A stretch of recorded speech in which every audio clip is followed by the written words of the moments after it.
Hello everyone, this is Kevin, your entrepreneur, and today we're going to talk about Postmates and a change they have made to their courier support that is not good. In fact, it's despicable and it's harmful, and holy cow, I thought the tip siphoning was bad.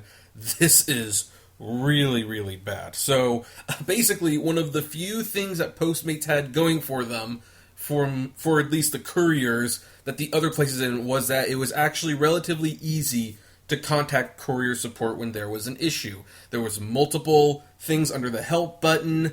Certain things would automatically cancel an order with no penalty if it was like a reason, something that the courier themselves did not have any control over. And there was things you could do to contact the customer. And of course, there was always a way where you can contact courier support. Well, that is a thing of the past, because not only have they eliminated many of the things that made this system so good, but they have effectively cut out courier support altogether. Now, if you're a courier and you have a problem, you are just plain out of luck. So let me show you some screenshots and kind of give you an idea of what I'm talking about. And I blocked out the order information because I don't think it's important who this was, what the person's name is, what they were ordering, whatever. But I will say one thing about the order. In the order, they wanted me to buy cigarettes. And unlike DoorDash, it is against Postmates policy to buy cigarettes for someone. Basically, cigarettes, alcohol, sometimes I'll allow alcohol before a certain time, but not afterwards. It's maybe I should do a video on what Postmates will and will not allow. But basically, they are so strongly against you buying cigarettes and gift cards and alcohol that when you get an order for like a 7-Eleven or a CVS, someplace that sells these things, they will send you a text right after the order pretty much stating you are not to buy these. If the order has one of these items on there, contact courier support immediately. And that is pretty open and shut. Like, you'd think that's what I used to do. I had these issues and I called the courier support, or I didn't call them, but I said, I need help. They'd call me and they say, what's the problem? And I told them, there are cigarettes on the order. And they said, okay. And they canceled the order, no penalty. But those days are a thing of the past. So what happens now, as you can see, is when you click the help, when you need to contact courier support, you press the help button, and this is what you get. You get the contact customer and contact courier support, and obviously you want to talk to courier support. So when you press that, there are now two options. There is order issue and something else.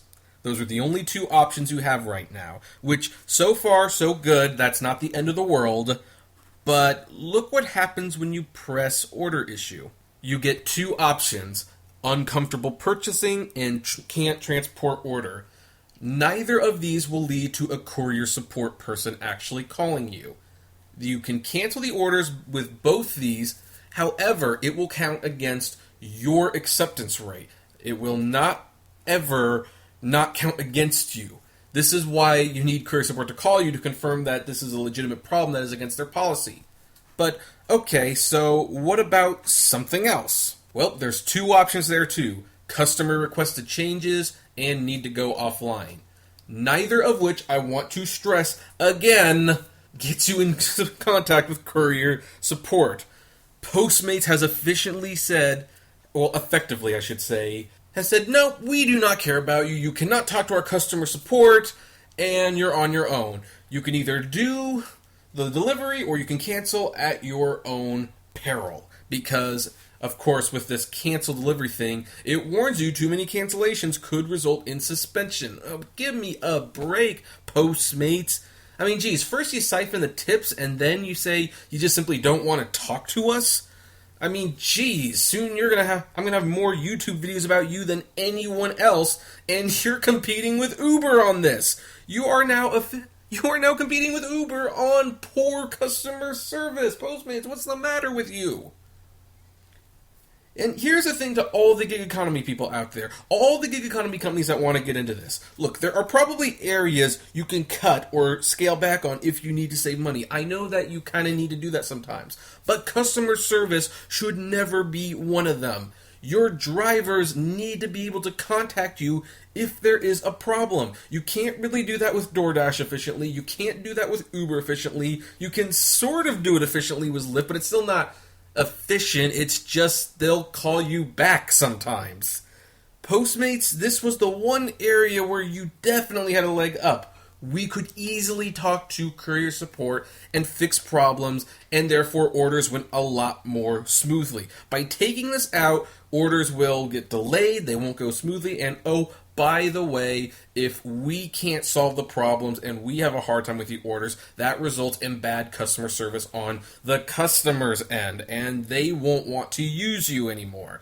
So this is a bad thing. You need to bring back the courier support to the way it was. I'm telling you, take my advice. You'll thank me later. Make it so that we can contact you if there's a problem. And if tobacco and alcohol is really this big of an issue, when you do bring the multiple options back, or if you do, I should say, you need to make it so that there's a button there that says, this order contains tobacco, gift cards, or alcohol-related products. Anyway, that's my 2 cents on that. What do you folks think? I'd like to know. Comment below, like, favorite, share, subscribe. And as always, flame responsibly. Have a good one.